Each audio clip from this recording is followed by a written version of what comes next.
There's always a series of rites of passage that happen that ignite the capacity of the individual. And I think it happens on the same pattern as the golden mean. Everything grows on this pattern of the golden mean, the Fibonacci sequence. So many different cultures put these sacred milestones, these ceremonies, these rites of passage to mark that time, so that the cognizance, the consciousness of that individual recognizes, oh, that period of my life is over. I must let go and mourn that and take all the yield, all the fruit from that time and implement it differently going forward. That part of your life is now over. You now have these responsibilities and everything that you've been training in, and you've got these elders around you showing you how to do it, and you've left that part of you behind. So there's genuine passage of mourning, of letting go, and then of moving clean and clear anew into the next phase of life. It's just like a plant grows, and we know when a plant reaches a certain point, that's when we need to prune it. And then the growth for the next phase is more fertile and delicious and fruitful. So the same is true of the human. If we prune ourselves at the right times, when that fire is coming and the hormones are there and this new bustling energy, it's like that time just before the spring, that energy is about to burst. If we prune the plant right there, it'll redirect the energy to become especially potent.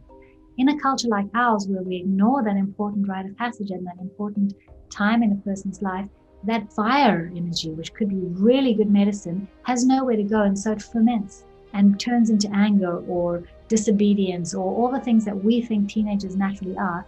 For me, that's an uninitiated teenagehood. That fire that comes with that time of our lives is really useful for burning down the old of a culture and renewing what needs to be renewed and challenging the chief by showing them what's out of line. And that really keeps refreshing the culture and keeping it new and bustling and appropriately responding to its environment. When we lack those initiations, we don't harness that fire and we don't ignite the foundation of our being to grow into wiser adulthood.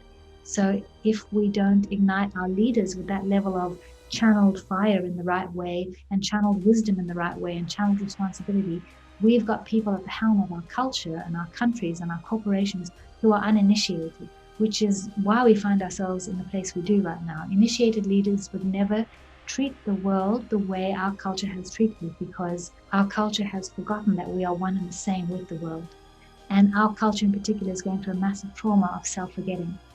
So these rites of passages in these cultures not only keep that remembering and interaction with the natural world alive, it keeps pruning it so that the plant of the human being redirects its energy into more expansive perception, because it's a very easy way to see how we can garden ourselves.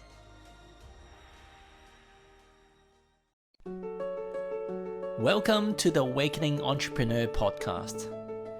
This show is for entrepreneurs that have chosen to define their life beyond the material. They have followed their soul on a hero's journey towards the mystery of the spiritual. I'm your host, Garrett Ng. Each episode will be learning from awakened entrepreneurs and spiritual thought leaders. They have broken through the mold of being ordinary to extraordinary, challenging our paradigm, shining light to the dark, giving hope when there is doubt. The moment of truth is upon us. It is time to transcend our world from fear to love. Are you ready? Let's go!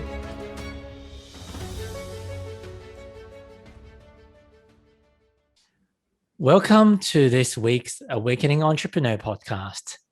I'm excited to have someone that we don't hear a lot of, because we hear that in modern days, a lot of people call themselves like shaman, or people knowing them as shaman. And then we've got the Western world or the doctor. When I talked to this person, when I met this person, she acts like a shaman and have the Western understanding of a doctor. But if there's a term that describes her, she's like a seer, someone that like a prophet, what we consider in the Western world. So to share with you her history of how she got to where she is today, this person is Lila Lieberman. Lila has been working with medicinal plants and indigenous methodologies for healing for 25 years, probably a little bit more now. She began her journey in Atacama Desert of Peru and later initiated as a sangoma, which is a traditional healer and seer, in the Shona tradition of South Africa, where she was born. She has spent many years engaging culture and wisdom and plants in a medicinal capacity for both academically and culturally. Her focus is on the living library held within the plants and human kingdoms and how their collaboration activates profound capacity for new perception, creative psychological feedback. She explores the various cultural ways, rites, and ceremonies that open these channels of learning. So we can all increase our understanding and awareness and I guess methodology on how do we teach, how do we get the wisdom from plants. I know that we talked about in one of our previous podcasts that the Australian Aborigine tend to have all of the major meetings around the trees because they believe that they give them the powerful information. So her academic background is in anthropology, linguistics, philosophy, transpersonal psychology, and holds a diploma in integral coaching. She now lives in Byron Bay in Australia. Her current work is a systemic body of knowledge she received directly through the plant's kingdom and dreams after completing her initiation. It addresses the universal allocation of medicine in all natural bodies and the 5 pillars of medicine, which I'm sure that she'll get into during our conversation. And welcome, Lila. Thank you so much, Gary. It's really lovely to be here with you. From a non-formal introduction, my time that I spent with Lila, she's just a wonderful soul, so kind, so caring, so warm, so wise. And we'll see where the conversation goes today. Thank you so much. And thank you for your beautiful introduction. So the title that I practice under, what we train as in South Africa, is called sangoma. I certainly wouldn't call myself a shaman. I wouldn't call myself anything in particular except somebody who's having fun on this path, learning more and more all the time, and just opening to whatever I'm ready to open to. So the official term is called sangoma in South Africa, Southern Africa. We train and when you're in training, you and your teacher will start to see your native gifts, your natural gifts that you came to the world with. And all of us have these natural gifts. And if you have a calling to train spiritually, you'll start to accelerate and amplify and highlight the natural gifts that you have. And each one has a slightly different gift. So sangoma traditionally means a medium.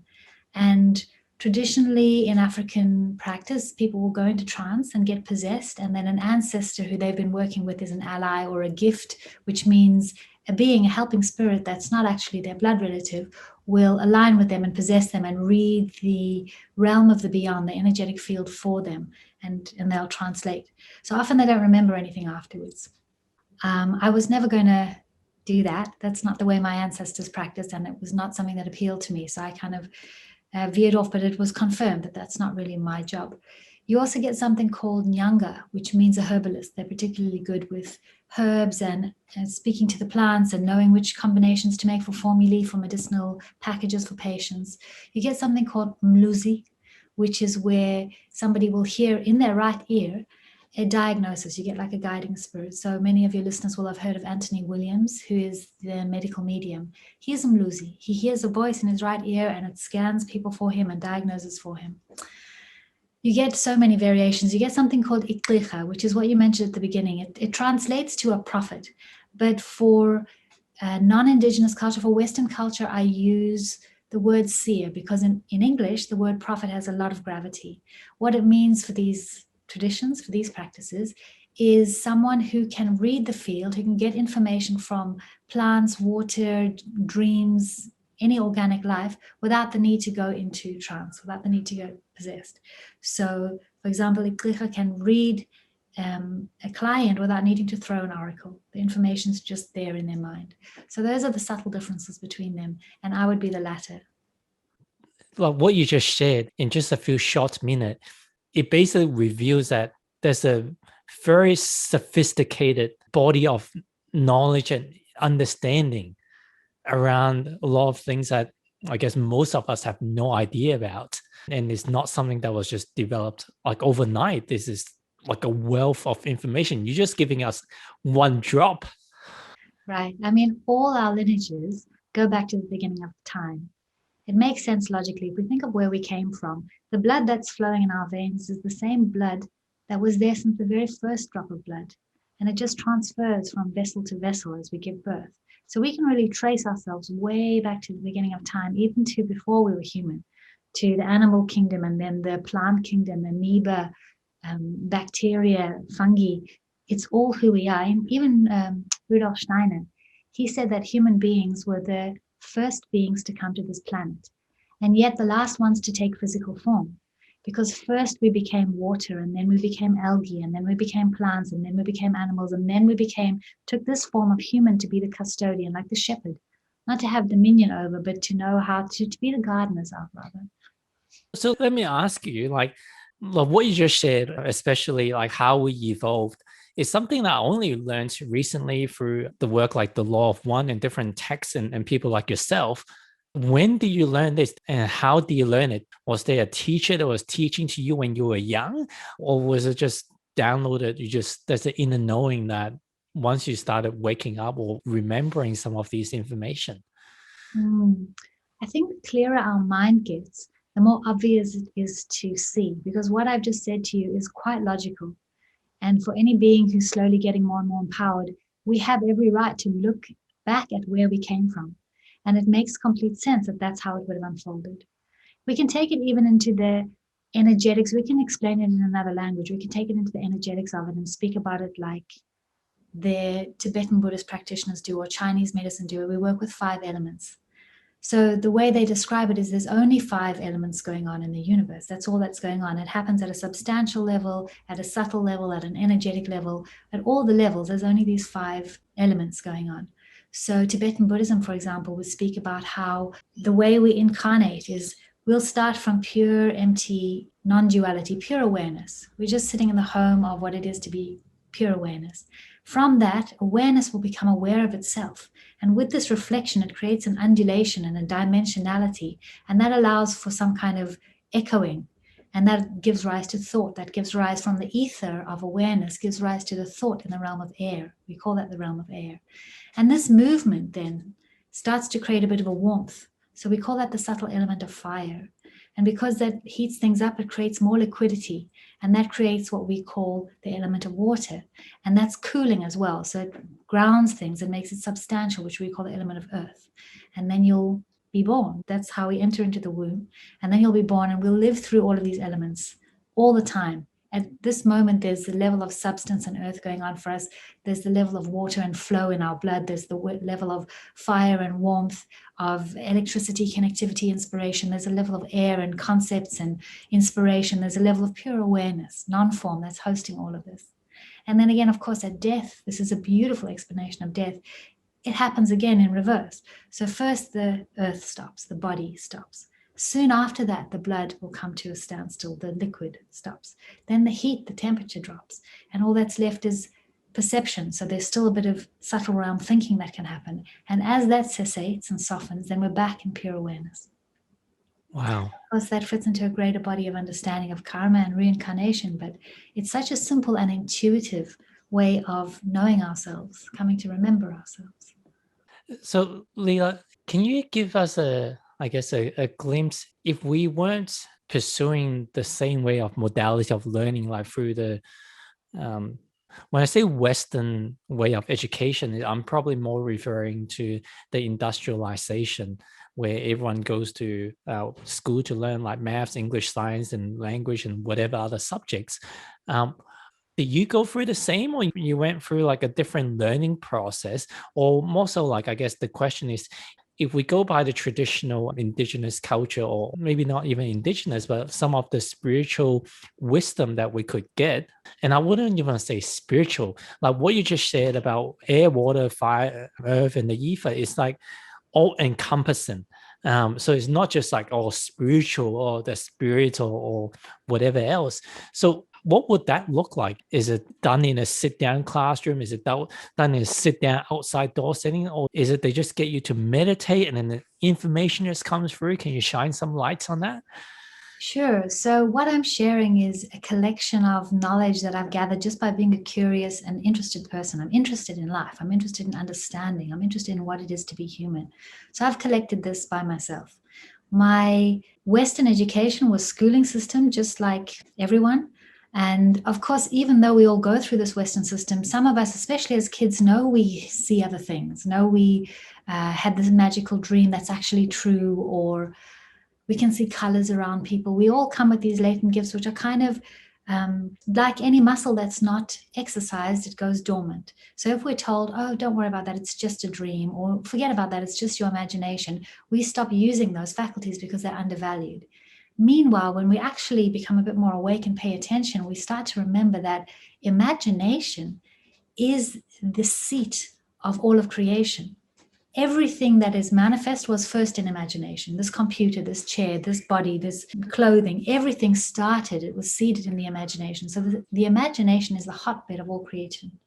So in our culture, to be told it's just your imagination shows we've had this massive self-forgetting and have undervalued the most important things, and thereby shutting down some channels of knowledge that come to us. I mean, it's not far-fetched to think just a couple of generations ago, it would have been perfectly valid to our ancestors to get real, genuine, logical information through dreams, through gardening, through having your hands in the soil, through a sudden intuition, through suddenly hearing something or making sense of a little cryptic message that's come through to you.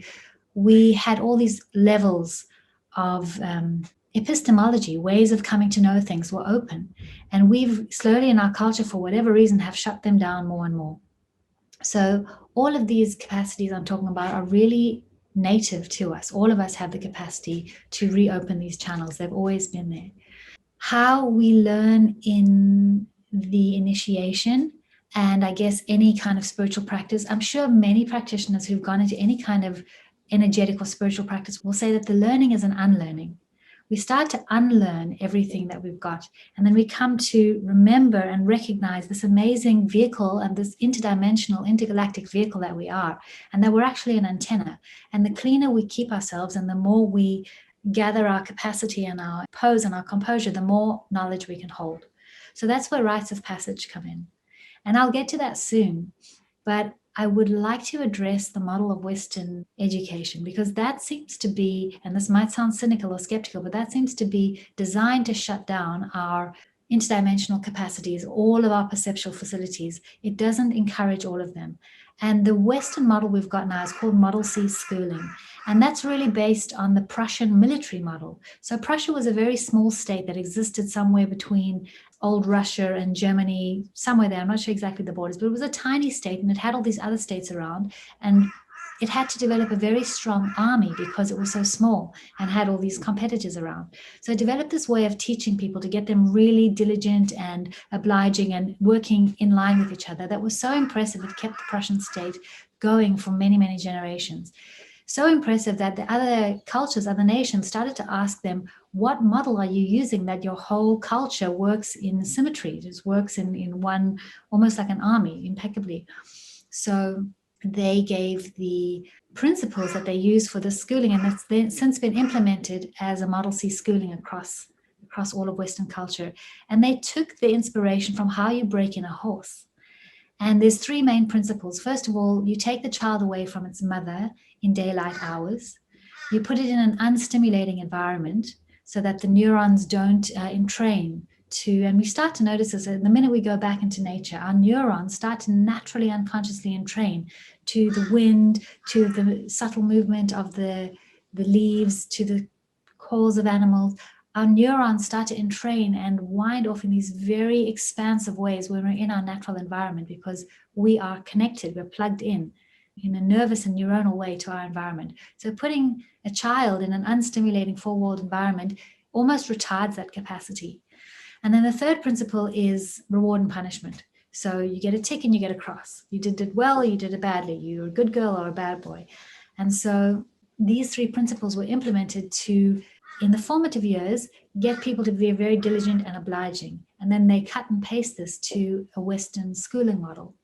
So that explains a lot of why we are not in touch with these very natural, very birthright capacities of how to communicate with the world, how to communicate with plants and be told their medicine and share and get inspirations from beings that may no longer be embodied. All of these are really natural human capacities. And our culture, because it was looking more for control and a streamlined model of manifesting in our physiology, has taken on this Western model. And there's also a very masculine model as well of structure and let's do things rather than being in the flow of the feminine. Right. Because the flow has less control to it. Yeah. And I understand the model of our culture of trying to control everything and get everything into units and quantifiable and measurable. I think it's a trauma response. It comes from fear. A being only does that when there's a fear. We only try to control things when there's a fundamental fear. So I understand the reach of our culture and this reach to have such wide reaching control really as a response to the fear of being out of control. But there's a great beauty when we start to trust the uncontrollable and to trust life and to trust the chaos and to trust the storm. And all magical, amazing things come out of it when we do that. And when you say, I guess what people tend to go through is the first step is unlearning.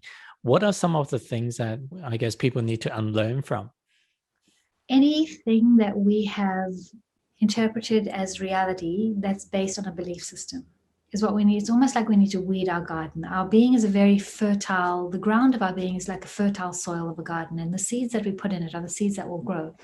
So any kind of belief that we inherited as a child or we cultivated within us that's not serving our highest blossoming, that's what we need to unlearn.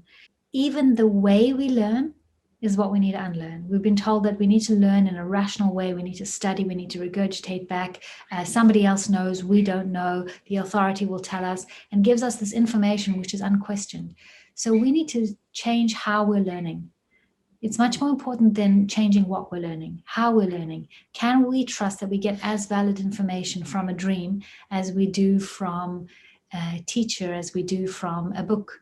We need to just open up all those other channels and we need to build the capacity, because as just like a baby learning to walk, we'll stumble and fall a few times. So it's not like we just can ride on any information of a dream if we haven't been training ourselves there. We need to train ourselves. And the model of training is first we need to clean and unlearn and humble and ground. And once we are open and we've cleansed ourselves, we're grounding, we're now connected to the earth. There's a whole process in African culture where we go through purification and then we go through a process of... what does the purification process look like? Well, there's a lot of herbs involved. There's steaming, you steam with herbs, you change your diet, you fast. There's a lot of purgatives. So in Africa, we tend to drink either herbal water that makes you purge or seawater that makes you purge to clean the body, and diuretics and everything to clean the intestinal colon. Okay. So we're cleaning our body as well as our spirit at the same time. Then once we clean and open, then we can start to align ourselves. So the first thing we do the whole time we're in initiation, we're on our knees. Whenever we're at our teacher, we're walking on our knees, because in one way that's about becoming a child again, becoming young again, and becoming small again. But on another level that I felt was even more important, it keeps you closer to the earth. It keeps your tantien, your middle energy, closer to the earth for months and months on end. So that when you eventually do graduate and you slowly stand up, it's like your umbilical cord of guidance is still connected to the earth. That's where you're getting your guidance from. So there's many levels, I would call it, of technology that humble us, that keep us humble and open and simple, as well as physically give ourselves time to literally the enteric nervous system, the nervous system of the gut, to be physically closer to the earth and get information directly from there.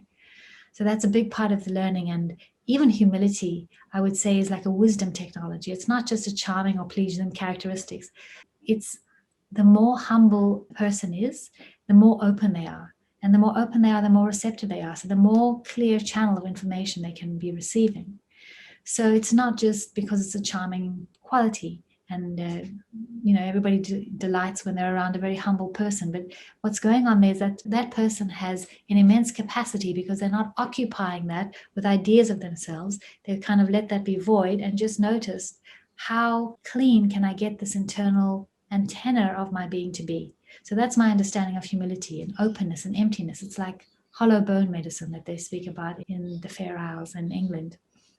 It reminds me, a thought just came through. It's like my days as an entrepreneur, when you go and purchase a new business or when you try to help a business grow, one of the first thing that you do is work on the culture. And once you get the right culture, the team culture, the company culture going, then the rest kind of flows on.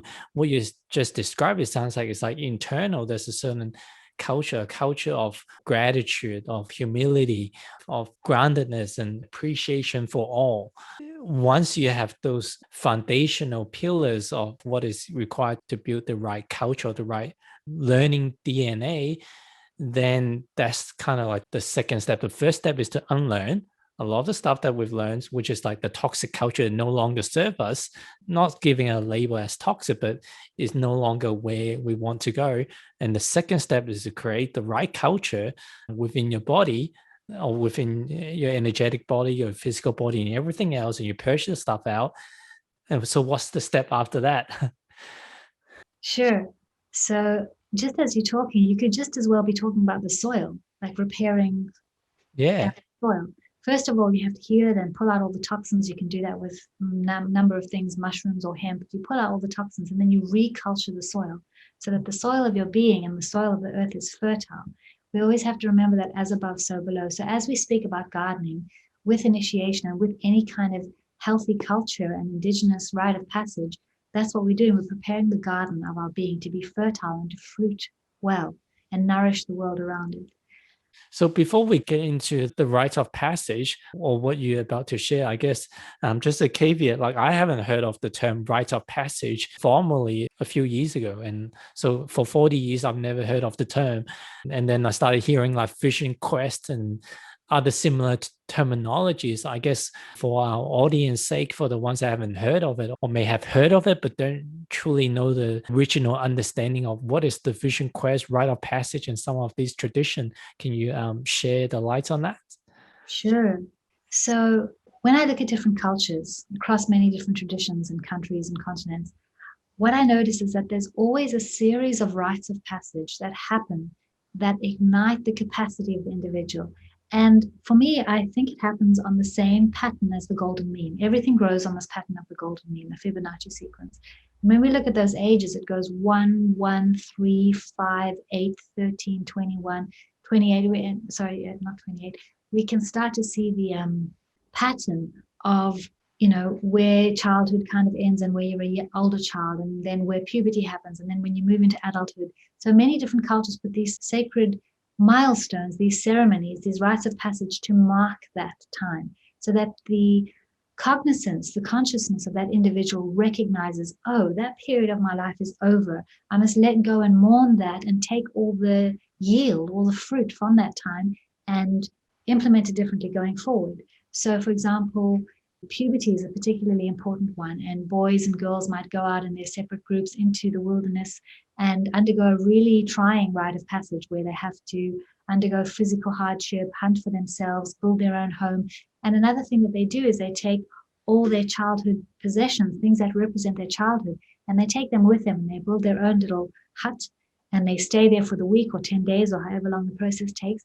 And when they've completed and they're now inaugurated and they've been taught what it is to take on adult responsibilities, how you make love, how you have children, all these important things as they're about to move into their older teenagehood, they then have to leave that hut that they've built and all their childhood belongings, and they set it on fire and they walk back to the village without looking back. Now, that's a very powerful ceremony that instructs the psyche that part of your life is now over. You now have these responsibilities and everything that you've been training in, and you've got these elders around you showing you how to do it, and you've left that part of you behind. So there's a genuine passage of mourning, of letting go, and then of moving clean and clear anew into the next phase of life. And then the same will happen at the rite of passage of marriage. You mourn your singlehood, you mourn your younger years, you mourn everything that was living in your parents' house, moving about the world the way you did, because now you're entering a new passage. And there's something very important in that mourning and grief and letting go, because it's very cleansing. So you enter the new passage ready, and the soil of your being is receptive to receive new seeds. So there's this very obvious technology. It's just like a plant grows. And we know when a plant reaches a certain point, that's when we need to prune it. And then the growth for the next phase is more fertile and delicious and fruitful. So the same is true of a human. If we prune ourselves at the right time, especially around adolescence, when that fire is coming and the hormones are there and this new bustling energy, it's like that time just before the spring, that energy is about to burst. If we prune the plant right there, it'll redirect the energy to become especially potent. In a culture like ours, where we ignore that important rite of passage and that important time in a person's life, that anger, that fire energy, which could be really good medicine, has nowhere to go. And so it ferments and turns into anger or disobedience or all the things that we think teenagers naturally are.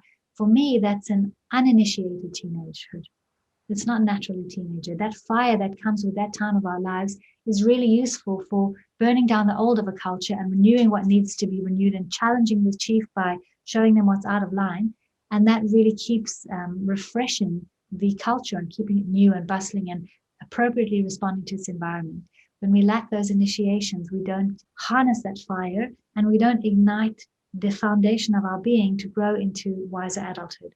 So if we don't ignite our leaders with that level of channeled fire in the right way and channeled wisdom in the right way and channeled responsibility, we've got people at the helm of our culture and our countries and our corporations who are uninitiated, which is why we find ourselves in the place we do right now. Initiated leaders would never treat the world the way our culture has treated it, because our culture has forgotten that we are one and the same with the world. That initiation keeps reminding us and freshening up the neurons that all the pathways between all the kingdoms, literally the serotonergic pathways, the dopamine pathways, the same hormones run through the mineral, plant, animal kingdoms right through us. And our culture in particular is going through a massive trauma of self-forgetting. So these rites of passages and these cultures not only keep that remembering and interaction with the natural world alive, it keeps pruning it so that that plant redirects its energy, or the plant of the human being redirects its energy into more expansive perception. So I always make that parallel between the natural world and a plant and the human being, because it's a very easy way to see how we can garden ourselves.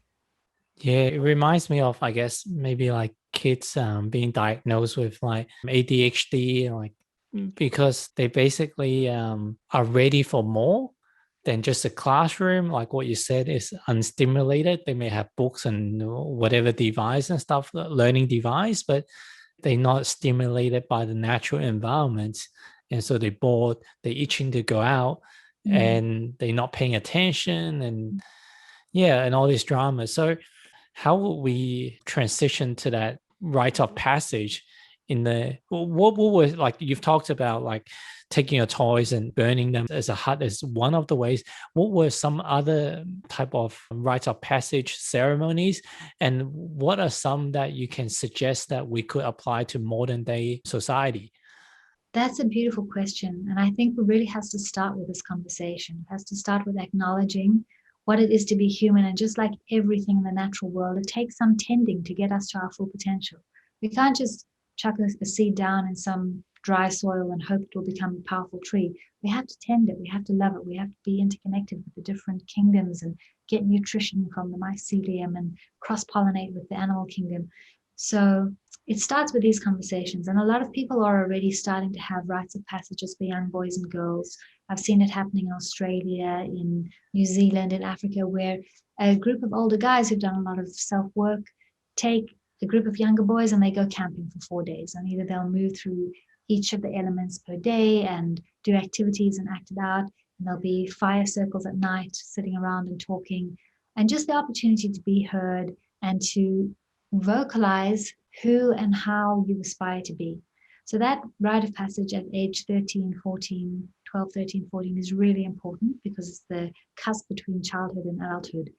But I think we have them a lot more often in our lives. So people are already implementing it. How we reestablish it as a culture as a whole, that's a big question. And it starts with seeding the ground with these kinds of conversations. And is Vision Quest the same thing? A vision quest is, as I understand it, comes from Native American tradition, where somebody goes out into nature for 4 days with no food, no water, and essentially allocates a sacred circle, and they stay inside that circle and they stay very still. So as their body is no longer distracted by food, activity, drink, whatever usual routine is going on around them, that energy, our energy naturally becomes depleted. And so we're more receptive and we're more surrendered, and we can be more available to other levels of being and hear our inner voice more clearly and hear whatever voice of nature wants to come through us and communicate with us. It's much like doing a dieta with plant medicine. So you'll go into the jungle and you will clean your being, you'll purge You'll have minerals that clear out your being first so that you're an empty platform. And then you'll start to take very little nourishment, no salt, no sugar, no meat, no sexual activity. Just open your being completely and start to take maybe one meal a day, very bland, either a fruit smoothie or just boiled vegetables, and then the plant that you're dieting. So you're giving this plant, this spirit, this other being whose body is a plant, your undivided attention. And as you open more and more, you can hear this being more because your being is not distracted. So you've taken out the usual, say, habits or addictions of our culture, which largely are salts and sugars. So as those elements that are usually what our being is running on are denied, the energetic system of our being that's usually fed that a few times a day goes looking for it. And it starts to go like, hey, where's that thing that I usually feed on? And it starts to go looking, where's that substance? And it starts to open as it's looking. And that opening into that space is where we put medicine. So the being gets cleared, the hearing gets cleared, and we can hear a lot more thoroughly what the world is saying to us. So Vision Quest would be similar. It was fascinating. Once I remember coming back into the city when I was living in Cape Town, I came back in from doing a dieta, and I was very quiet inside, very clean. And I started to notice two things. I started to notice that one, my being couldn't keep up with the pace of the city without running on salt and sugar. And B, I could now hear the trees outside my window talking to me. And they'd been talking to me all along. I just couldn't hear them before. So that was a really beautiful thing to do, to take that dieta and maintain that diet. Dieta means diet in Spanish or Portuguese. To take that, the consequences of that dieta, and take it back into the city and start to look around at what happens when I operate from this level of emptiness in this environment. It was very enlightening. Like, I'm getting torn in between to wanting to close off the loop on talking about, I guess, the rite of passage, and also wanting to ask you, what did the tree say to you? Because I guess you said you weren't aware. So for someone that, now that you have the understanding, when a tree talks to you or plants talk to you, what does that feel like? What are the things that they would say? Well, I suppose for everyone it's different. For me, it feels like thinking. I don't hear a voice or anything like that. It's just like thinking. But the body of knowledge and understanding that comes through is so succinct that there's no way I just thought that up in that moment. So, for example, after my initiation, after I closed my final ceremony, shortly thereafter, I started to receive a body of knowledge that you mentioned at the beginning called the 5 pillars of medicine. And this body of medicine has got 5 branches in it, and each branch comes through in its own time. So the very first one that came, I called the cedar teachings, because that was given to me by a cedar tree. And once again, that just came through like thinking. So I had been working with a medicine man from the Amazon, and he and I would sit in the garden in between his clients and talk about the plants that he saw around or various teachings he got in dreams. And the day he was leaving, he said to me, you see those cedar trees along the driveway? Because we were at my mom's house, and her driveway has these beautiful cedar trees. He said, they've really been waiting for you to pay them some attention and make a relationship with them. So I thought that was a very charming invitation. So every time I went back to my mom, I would do, as we do in Africa, make a little offering, either of tobacco, snuff, or of alcohol, or of a song. And the one day I got there and I gave all 3 of them a hug hello. And as I walked in, I noticed that one had left a little bit of resin on my sleeve.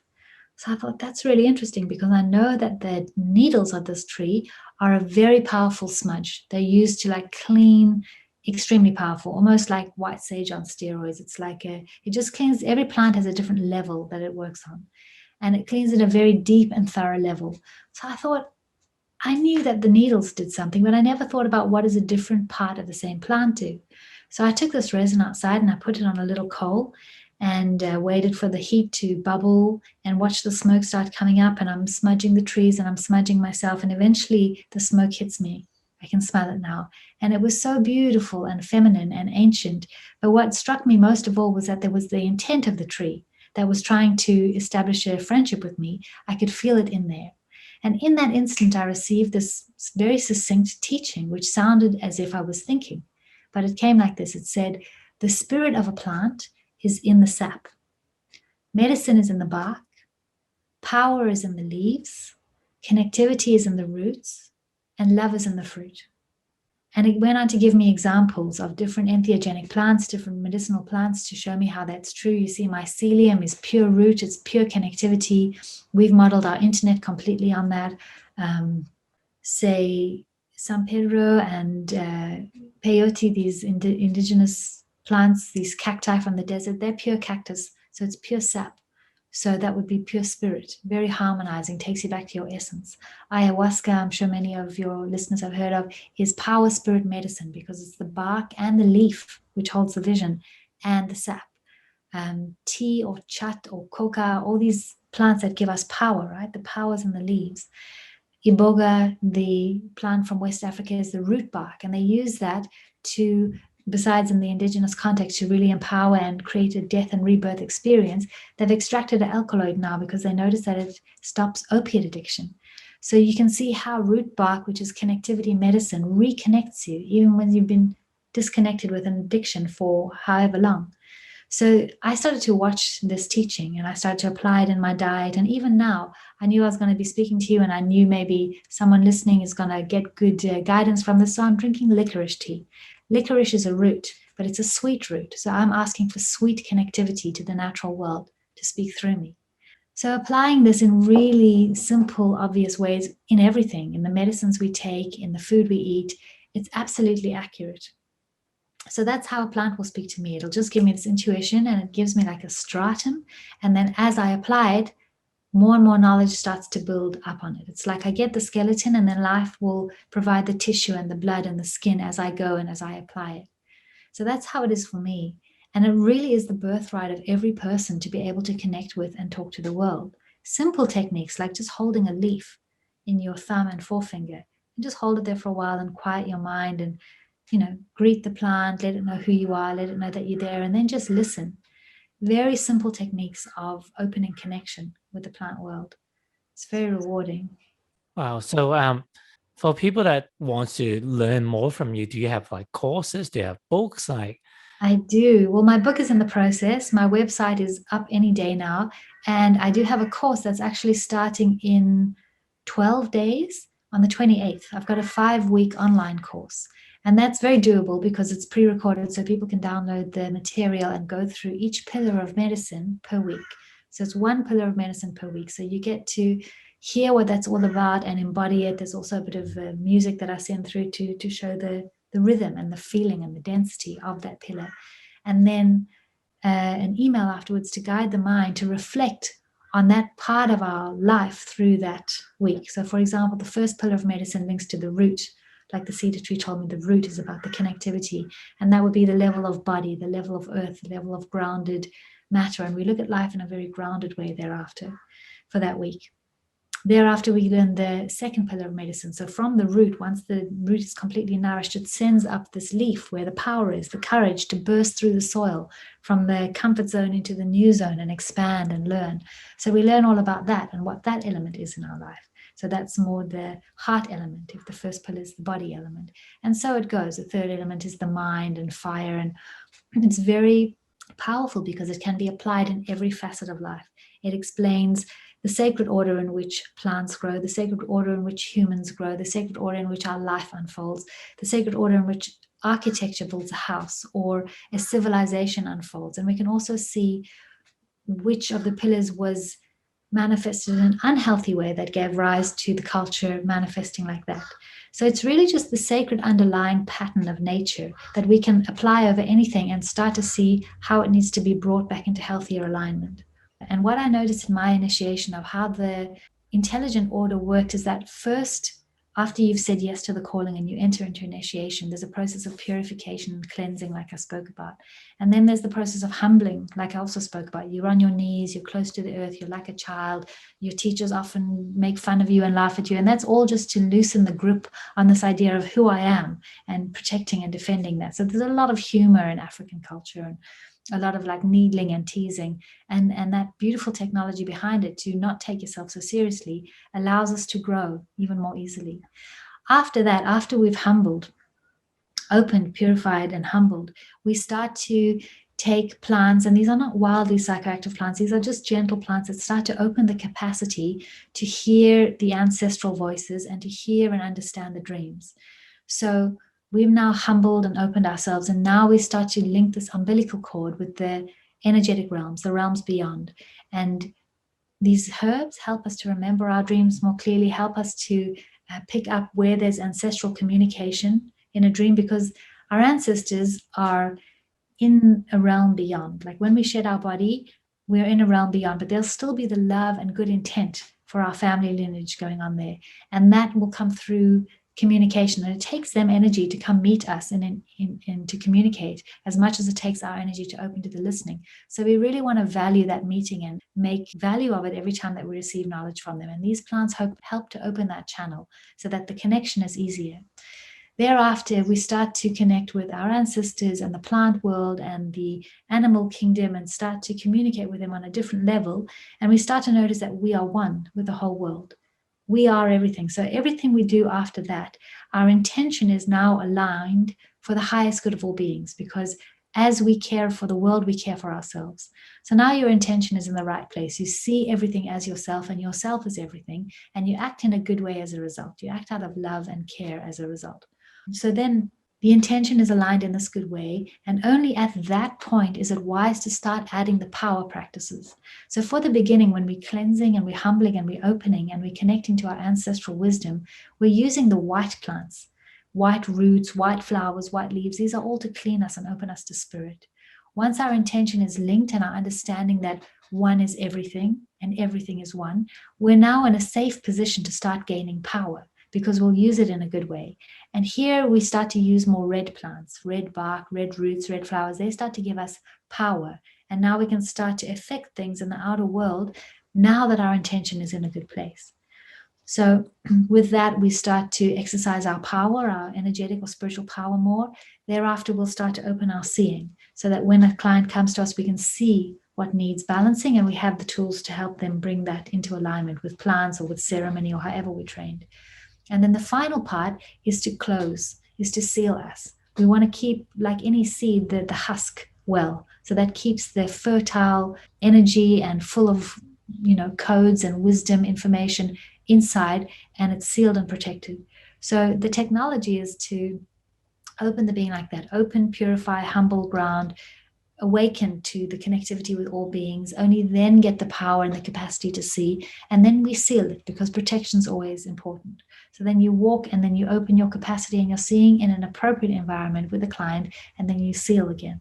So that closing and protection and harnessing of energy, like building the chi and the tantien, is really important as well, to create a vessel of your being so we don't leak it. So I see initiation largely as building the tone of our vessel, building the chalice of our being, so that this chalice can hold a finer and finer quality of nectar. As our antenna is more and more fine-tuned, we can pick up different radio frequencies. So really, initiation is about toning the vessel of our being so that we're able to hold and contain any knowledge that is ready to come to us. So it's not just about like decalcifying your third eye and somehow that it acts as the antenna would just connect. Well, it can be, but the more that you can do to create the right culture within your body, your physical and your energetic body, emotional body, and ethereal body as well, then the more readily you are able to receive a lot of these signals, wisdoms, and insights on how to tap into these hidden wisdom. Exactly. To receive it and to know how to drive it well. So to receive the right knowledge, you don't want to just open to a white noise. See it as a radio station. You clean your antenna and you can now tune in. You want to tune into the right channel. You want to find the right channel and not just tune into random, which is where the protection comes in. So yes, to open our being to receive this information, but to know how to contain it and how to drive it and how to keep the vessel of our being in a good shape. That's perfect. Mm. Thank you for reminding me to close up that loop. I got so Mm. excited asking about what did the tree say to you? Yeah. Fantastic. So I'll share it on my show notes when the website is available, and also the information with the courses as well. So I want to go back to what you said at the very beginning, that each one of us have special gifts or special pathway that we go through. Some can read from spirits, some can talk to plants, etc. So we've talked about, okay, the unlearning, And then we're doing a purification, the cleanse, the detox. And then we go through like certain rites of passage as well, like the acknowledging, seeing the growth that we're moving towards. How do one get to the state of, okay, what are my skills, or how do I serve better? And does the skills particularly tend to be like, I guess, ESP type of powers that, look, I can do things that normally is regarding based on people's understanding is not possible, is woo-woo type of things? Or is it, could some people's gift is, I'm here to be an accountant, I'm good with numbers, I'm here to be an architect, that's my gift. Yeah, absolutely. Absolutely. I remember when I was learning and working with two sangoma, two medicine women, a Zulu mother and a daughter, for many years. And they kept telling me I needed to train and I needed to initiate, but I was stubborn. I said no to that for about 12 years and eventually found another teacher of a softer lineage, because the Zulu is very powerful and warrior-like. And I learned a lot with them. And they always used to say to me, if you initiate, you don't have to change what you do with your life. You don't have to walk around with skins and beads and bones like many of the traditional healers do. You'll just do what you're doing, but way better. So it's like moving an octave up in your life. Whatever you are doing, it just enhances that. So for example, there was somebody who did initiation who was a doctor who worked in artificial insemination. So he worked in this lab getting healthy eggs and healthy sperm and matching them together. He did the initiation. He didn't change his job. It's just they said the babies that came out of that afterwards were like these exceptional beings. So even if you're an accountant, self-remembering and remembering who you are facilitates everything. If you're an accountant, you'll just be better because you know who you are and you know how it's helping people and you know the support that you're giving. It just gets a whole other dimension of love and connectivity and remembering who we are and how we're connected to the universe. So anything you are doing just enhances, just gets even better. If we have certain gifts, how do we find out what they are?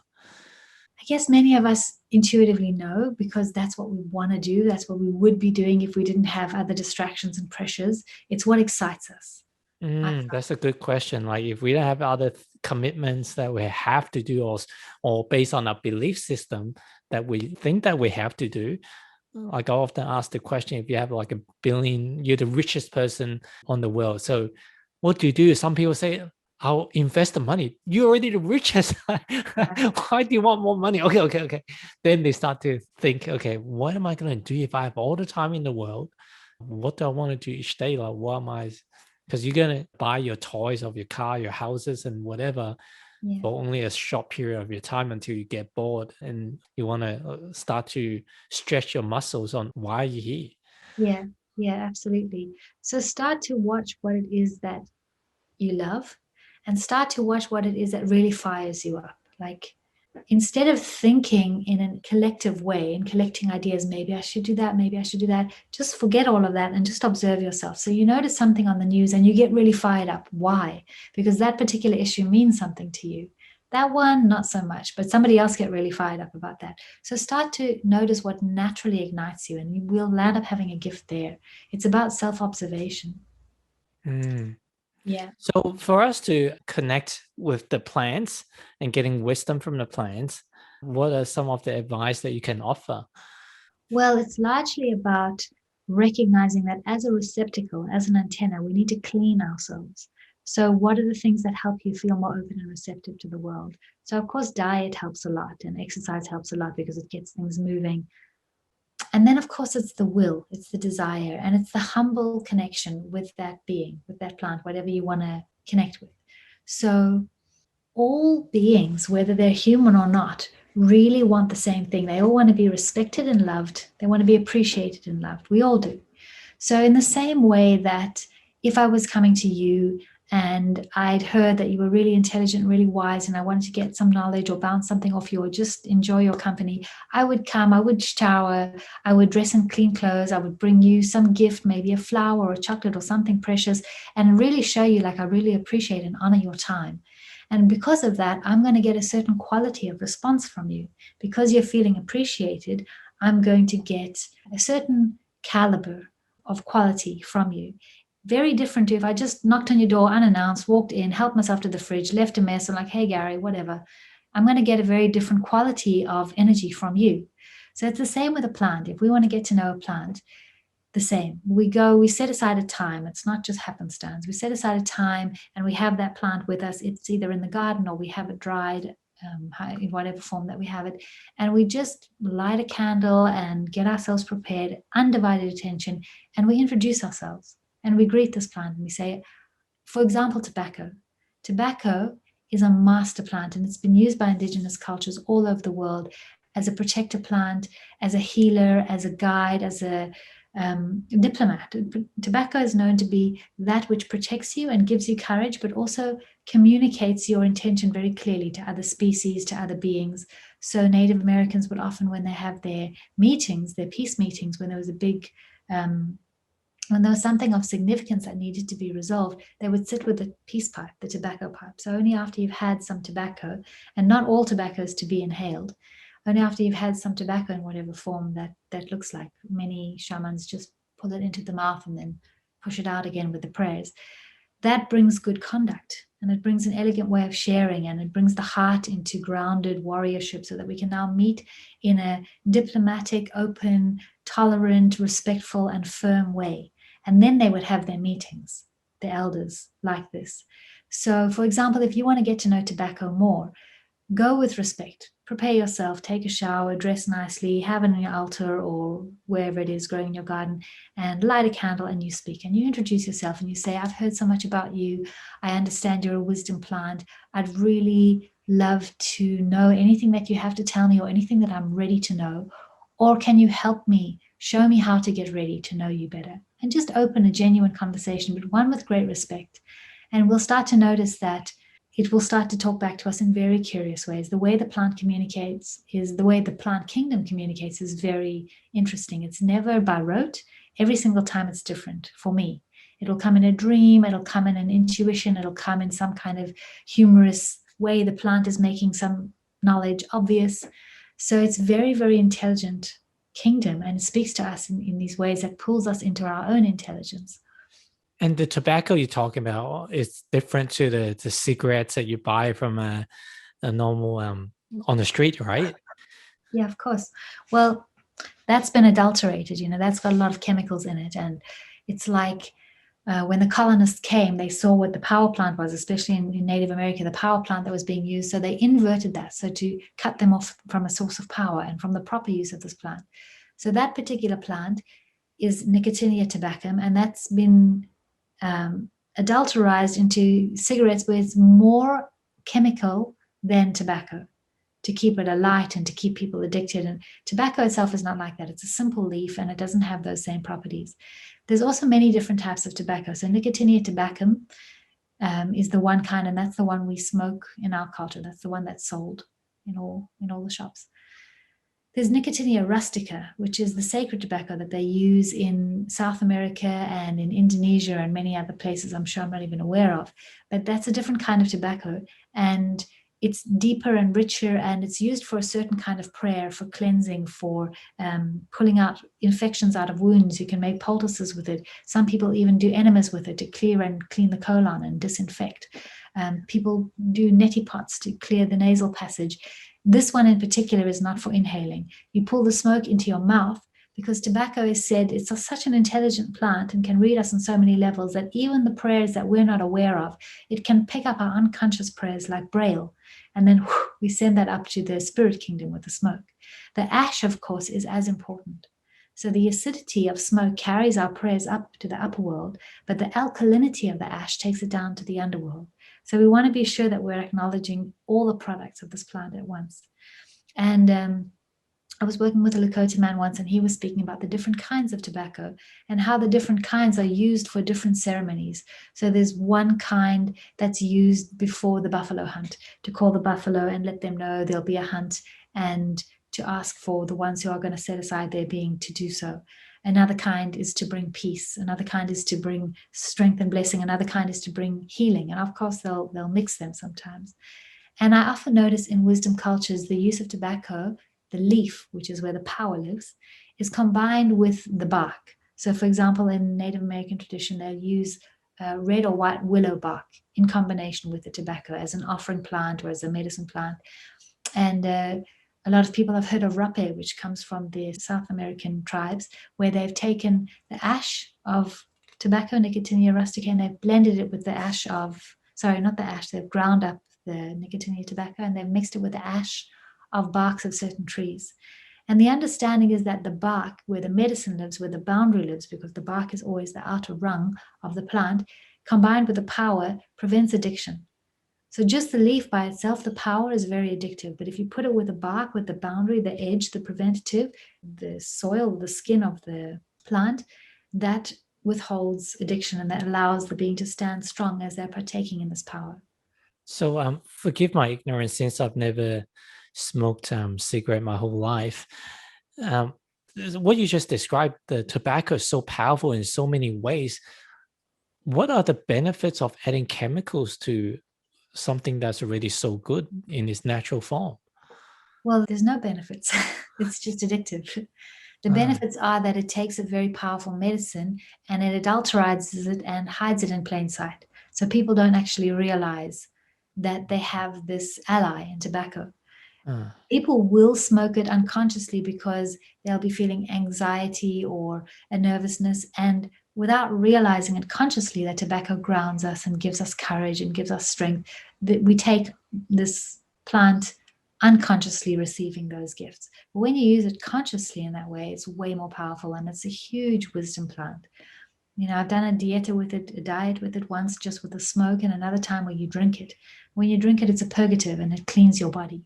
And after days and days of doing this, your perception is so clear and clean that you can pick up any subtle bit of knowledge coming through. It's really a beautiful plant. And a lot of shamans in the Amazon say, if you're going to start working with the plant kingdom and these plant medicines, the very first plant you want as an ally is tobacco, because it grounds you, it protects you, it gives you courage, and it also acts as a diplomat. So you can convey your intention to plants or other animals and beings in a very clear way, because tobacco is the one that's friends with everyone. Wow. It feels like you just shared like 5 university degree in the last, like, I don't know, like 50 minutes. I've got a completely personal and kind of like less related question.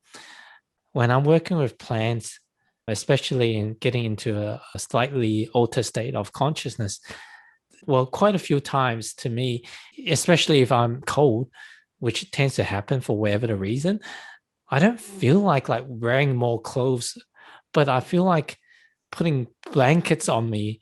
And I guess the image came through, I think it's the Native Americans, that I don't even know what you call it, almost like a poncho, that they have like a blanket, just a hole, and then they've got their arms free. What is that called? Poncho? Is that called something else? Poncho. Yeah. Is there like a beyond that's just the way it's designed? Is there a specific reason that I see a lot of indigenous people wear it during ceremonies? There must be a reason. Yeah. I don't know offhand, but I can speak intuitively. You know, like any shape that's like that, like a pyramid or like a poncho, is kind of pulling in celestial energy and making it streamlined. You know, you'll notice a lot of cultures, Islamic or ancient Semitic cultures from the Middle East, the men are wearing robes. They're always wearing robes. It's that ease of movement, and there's a grace to it as well. So I'm sure there's a physiological, I mean, obviously the physiological reason of ease of movement and keeping warmth like that, but I'm sure there's a spiritual reason as well. Yeah, even robes, like if you ask me, it feels like, yeah, that's kind of cool, but wearing clothes, somehow it's just like putting another jacket on, it didn't resonate. Yeah, beautiful. There is something quite graceful and regal about wearing cloth in that way. Wow. Yeah. So Lila, if people want to somehow connect with you for whatever the reason, and or follow some of your work, are you on social media? I am. So the best place to follow this particular body of work is the page called The 5 Pillars of Medicine. And on that page, you'll see the most recent event is up as well. And I can send you the link for that. That's starting on the 28th and will run for 5 weeks. There's also a group called Spirit Doctors that I run, that I put a bunch of other knowledge and some events sometimes as well. And my personal page, which is more personal, so rather for the knowledge, those two are better. The website will be the5pillarsofmedicine.com. And sorry, not it will just be www.5pillarsofmedicine.com. The number 5? No, the word 5. Mm-hmm. And that will be launched any day now. It's just the last technical issues, and it'll be launched, and that will have a lot of information and a brief summary of the first 2 branches. As I said, the 5 pillars of medicine is a 5-branch tree of knowledge. The first one is called the Cedar Teachings. The second one is called the 5 pillars of medicine. The third is the fabric of spirit. The fourth is called the circuitry. And the fifth is the temple arts. And those ones are coming through with time. But the ones that are being shared publicly are the first 2 at the moment. And it's all a hologram. The 5 basic principles shared by the cedar tree then become applied as treatment and medicinal tools in the 5 pillars of medicine. So the knowledge is very foundational and basic and keeps building on itself and getting more and more sophisticated, but the same principles are laid down. So if you have knowledge of any kind, whether it be Chinese medicine and those 5 elements, or even Kabbalah and the 5 worlds there, or any kind of knowledge, medicinal knowledge, architectural knowledge, you can plug in, because you already will be sitting with some kind of knowledge that matches the rest of them. So even if you're a Chinese medicine practitioner, you can enter the knowledge with your understanding of the 5 pillars will plug onto that knowledge. Because humans are the animals of 5. We were born with this map, to direct us.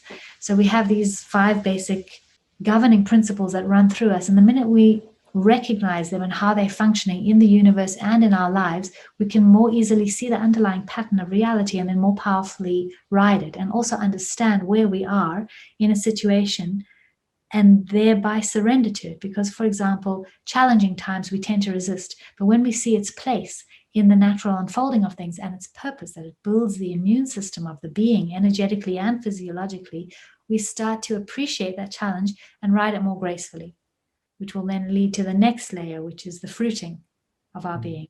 So it gives us a code of conduct, as it were, based on 5 very basic principles. And it's more, people often feel more like they're being reminded of something deeply inherent instead of learning something new. So it's very natural and applicable knowledge.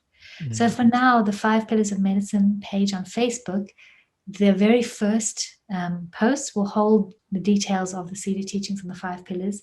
And then through the 5-week course, people get to actually live it.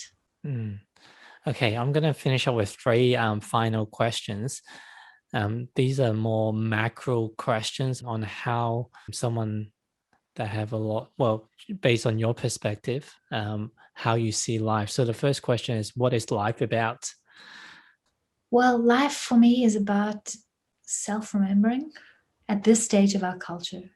It's about evolving and expanding our being and remembering that we are the very dreamer that's given rise to all of this process, including the self-forgetting and the need for self-remembering.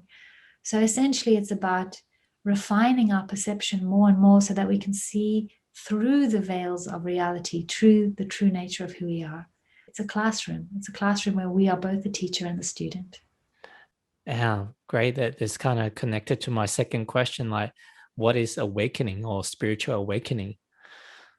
Again, it's self-remembering.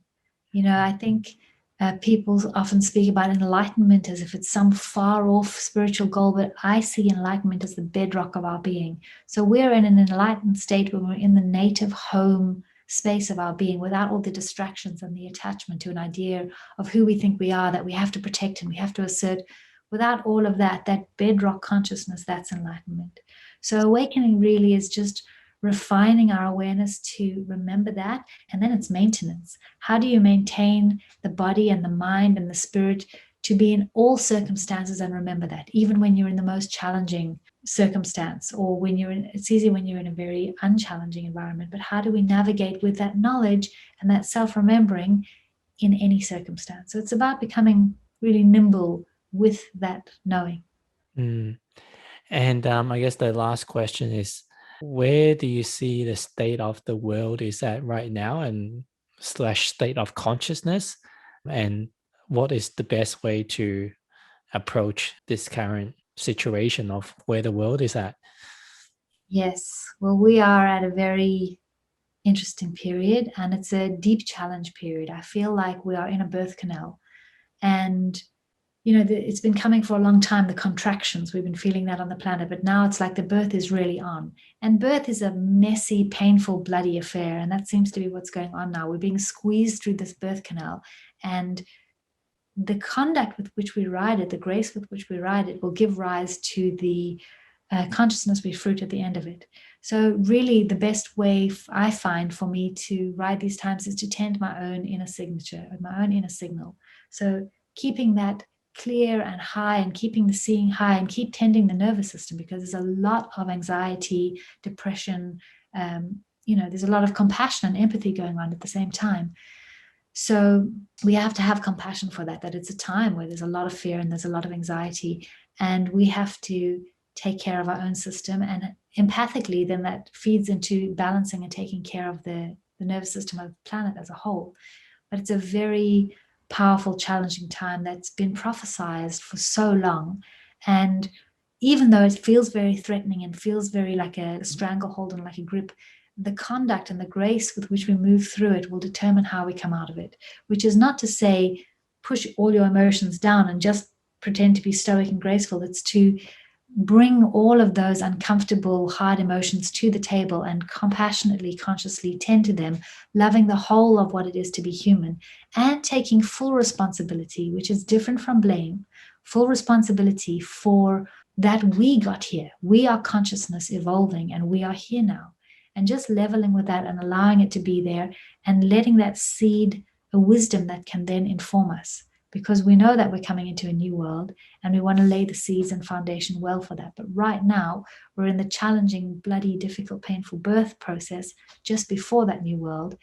And we need to keep remembering that, and that our frequency is very important. Each one's frequency is very important, and how we tend it and how we care for ourselves makes a huge difference to the world as a whole. So that's the best way I'm finding. Tend our own frequency, have compassion for others, compassion for the self, and walk consciously and gracefully through these days. Well, thank you so much. Beautifully said.